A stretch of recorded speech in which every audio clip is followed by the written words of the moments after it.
Eram duas personalidades muito diferentes. O Dr. Sá Carneiro, com quem me encontrei pela primeira vez em 76, num jantar no Hotel Mundial, com o General Rocha Vieira, então brigadeiro, foi interessante, porque me revelou um homem que eu já conhecia, não do contacto pessoal, mas através da informação. Um homem que era um pouco diferente daquilo que é habitual em Portugal. Portanto, não era um homem que tivesse medo de assumir a diferença. Como sabe, o Unamuno diz que nós temos uma grande dificuldade em assumir a diferença, porque aquilo que é diferente arrisca-se a ser ridicularizado, e nós temos um medo terrível de ser ridicularizados. Ele era nessa perspectiva, e ainda segundo este registro do Unamuno, mais ibérico. Um homem ousado, determinado, como aliás a vida dele, sobretudo a nível partidário, demonstrou repetidamente. Não é? Ele nunca teve medo de assumir uma ruptura. Não é? De maneira que esta foi a primeira impressão que colhi dele. Depois tive a ocasião de ver aquilo que foi a evolução dele. Primeiro, tentando encontrar uma saída estratégica com o PS para, obviamente, a partir daquela base, reconstruir o país. E quando essa via se mostrou inviável, viu optar por uma via mais liberal que levou à constituição da AD. O Amaro da Costa era um homem genial, de uma grande imprevisibilidade, de uma grande imaginação. Ele estava sempre à frente de dois passos da conversa que se tinha com ele. E foi um homem muito interessante, embora depois na AD eu tivesse pouco contacto com ele, porque, como sabe, os contactos processavam-se através do governo. Quanto ao governo, eu entendo que o Dr. Sá Carneiro fez um governo muito especial, socialmente muito eficaz, mas especial porque ele tinha um ano para governar. E tinha um ano para governar para ganhar eleições. Só ganhando eleições ele poderia levar por diante o seu projeto. E, naturalmente, neste ano, ele fez, e eu percebo perfeitamente, uma política expansionista orçamental, de crédito, obviamente, para ganhar eleições. E ganhou-as, como sabe, com muito mérito. No meu contacto com ele, eu diria que podíamos considerar três períodos. Um primeiro período que vai, sensivelmente até ao governo Pinta Silva. Um segundo período que segue a isso. E um terceiro período que tem a ver com quando ele designa um outro candidato eleitoral. Com o governo Pinta Silva, ele, de alguma maneira, cortou comigo. Ele pretendia, e eu percebo, que continuasse a governar o professor de Coimbra, professor... sei que tinha sido primeiro-ministro. Pinto... Mota Pinto. Bom, eu entendi que não, por várias razões, e uma delas é que, para haver eleições, havia necessidade de ter a anuência do Conselho da Revolução. Portanto, tinha que ter este aspecto em consideração. Isso terminou, como lhe disse, uma certa ruptura. Depois seguiu-se a AD, houve um período de entendimento, e depois, quando ele, e percebe-se perfeitamente, politicamente, resolveu tentar criar uma maioria presidencial, uma maioria governamental e uma maioria constitucional, entramos em colisão, que é conhecida, e isso prolongou-se, como sabe, até ao fim do mandato dele, até às eleições de 69. Eu conheci bem o Dr. Sá Carneiro como líder partidário. E, naturalmente, e presto-lhe homenagem porque foi um grande líder partidário. Como governante, eu conheci-o num período especial, que era um período de governação para ganhar eleições. Obviamente não posso extrapolar para o futuro. Obviamente ele seria muito diferente do que foi naquele período. E eu estou convencido que, se porventura ele tivesse levado por diante o seu projeto, modificações significativas teriam sido introduzidas na vida política portuguesa, nomeadamente na Constituição. Na Constituição que eu, como sabe, por razões da própria Constituição fui obrigado a jurar, mas reconheço que é uma Constituição demasiado rígida, demasiado programática, uma Constituição que procura que o corpo social, que a sociedade civil se ajuste à Constituição e não aquilo que seria razoável, que era a Constituição ser tão flexível que se ajustasse permanentemente à sociedade civil, porque essa é um corpo sempre em transformação, sempre em evolução, o que aliás é perfeitamente natural, porque é um organismo vivo e quer sobreviver. A Constituição, como todas as Constituições, acabam por não ser impressivamente determinantes. Acabam por ser relativamente orientadoras. E a nossa Constituição, apesar de tudo, permitiu, como sabe, todos os tipos de governo.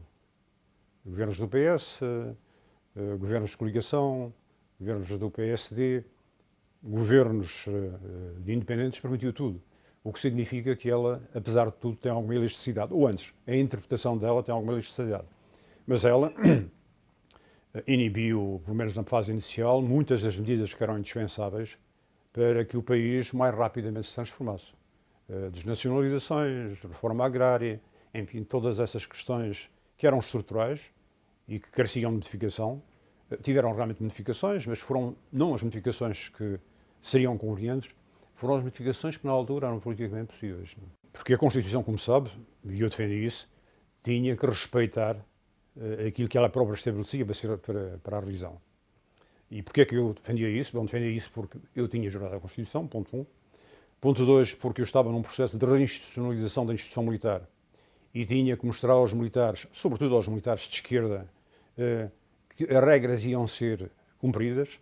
E, em terceiro lugar, como se recorda, nós tínhamos saído de uma feira de legitimidades que ocorreram no PREC. Todos tinham a sua legitimidade. E era necessário que os portugueses percebessem, de uma vez por todas, que só havia uma legitimidade, que era a constitucional. Portanto, era muito difícil modificar a Constituição nestes termos.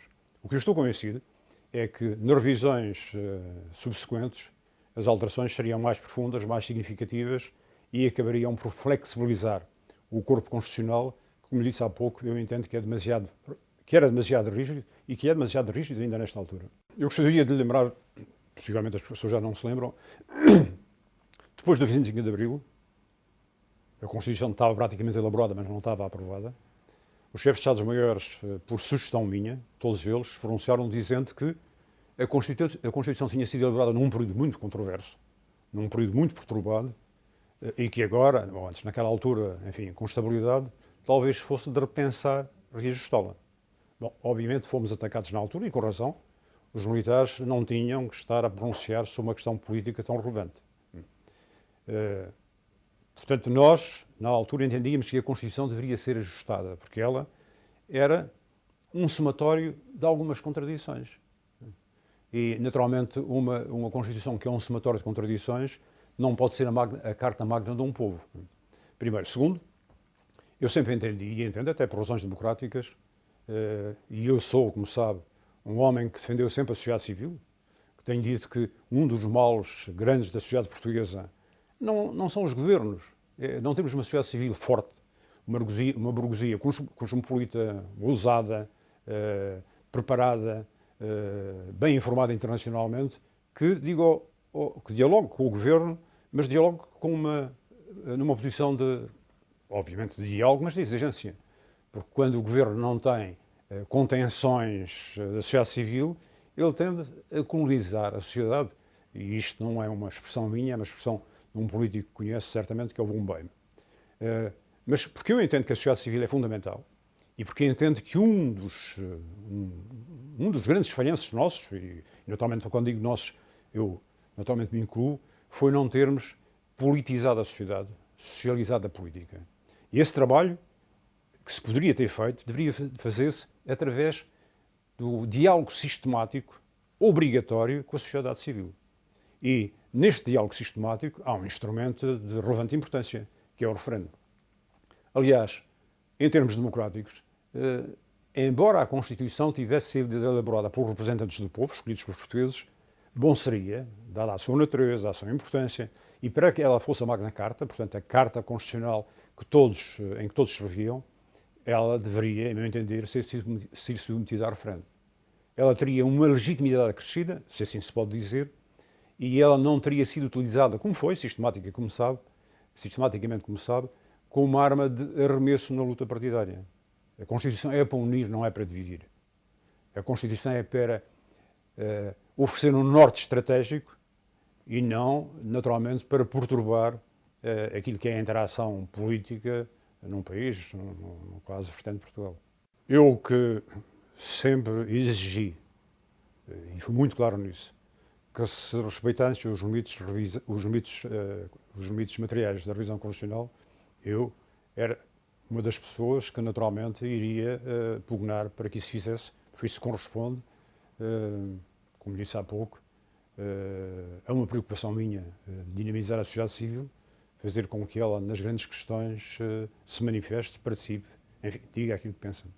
Eu tinha, como sabe, experimentado os governos de iniciativa presidencial. E eu reconheço hoje, já reconheci há muito tempo, que aquela solução é uma solução genuinamente democrática, uma solução que foi aplicada em vários países, na Áustria, por exemplo, com ótimos resultados. Recordo, creio que em 63, não estou, agora posso estar em erro, o Presidente da República austríaco recusou uma maioria parlamentar, que era constituída pelos castanhos, portanto, de uma tendência ligeiramente neofascista, e os pretos, que eram o Partido Popular, e exigiu uma maioria entre os pretos, portanto, o Partido Popular, e os vermelhos, que era o Partido Socialista. E esta solução funcionou durante uma legislatura e foi sufragada na legislatura seguinte. Simplesmente eu tentei fazer aquilo porque não havia na altura alternativa. Eu recordo que não tínhamos recenseamento eleitoral atualizado, não tínhamos lei eleitoral, não havia qualquer possibilidade de constituir uma coligação parlamentar. Portanto, como não havia possibilidade de haver eleições e como não havia possibilidade de um governo parlamentar, a solução era aquela. Eu digo que ela foi um pouco extemporânea, porque os partidos estavam numa fase de consolidação. Eles estavam numa fase de conquistar a sua base social de apoio. Bom, eu percebo que se porventura uma solução destas vingasse, poder-se pensar que os partidos afinal não eram tão importantes quanto isso. Que talvez fosse melhor acentuar a vertente semipresidencial do sistema de governo. E isso, obviamente, os partidos não poderiam permitir. E eles tiveram o comportamento, bom, obviamente, eu não concordo em termos nacionais com aquele comportamento, mas, obviamente, eu percebo de uma maneira completa na perspectiva política. Portanto, essa solução estava esgotada. Não havia. A outra solução era continuar com governos parlamentares. E eu estou convencido que o Dr. Sá Carneiro, sendo um homem de poder, um homem da missão, um homem que sabia, como eu lhe disse muito bem, recorrer ao chamado pragmatismo estratégico, acabaria por voltar a dirigir o país e a tentar, obviamente, nele realizar aquilo que eram os seus projetos, as suas ideias. Não, essa pergunta já foi feita várias vezes. Eu chamava-lhe a atenção para estudos que foram feitos na altura e para as sondagens que foram feitas na altura. Ainda antes do apoio do Partido Comunista, as sondagens apontavam para a minha vitória.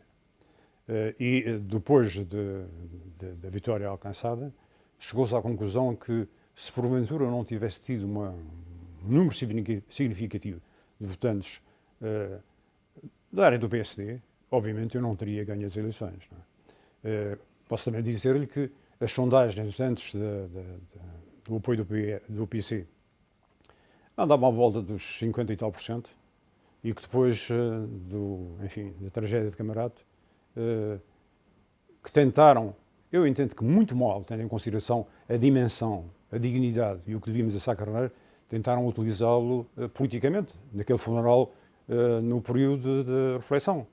E aquilo podia, e eu admiti perfeitamente, que perdesse as eleições, porque aquilo podia se transformar numa homenagem póstuma ao Dr. Sá Carneiro. E o Dr. Sá Carneiro, portanto, acabar, sem querer, por influenciar de uma maneira perversa o resultado eleitoral.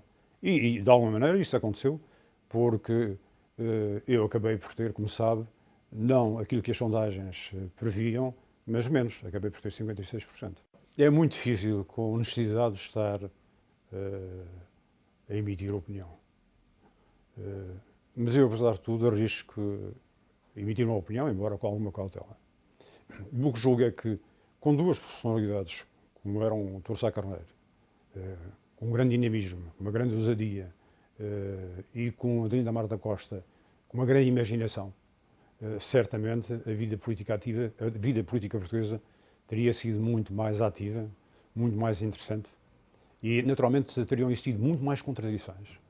Mas as contradições em democracia, quando são dinâmicas, são fonte e motor de transformação e não travão de desenvolvimento.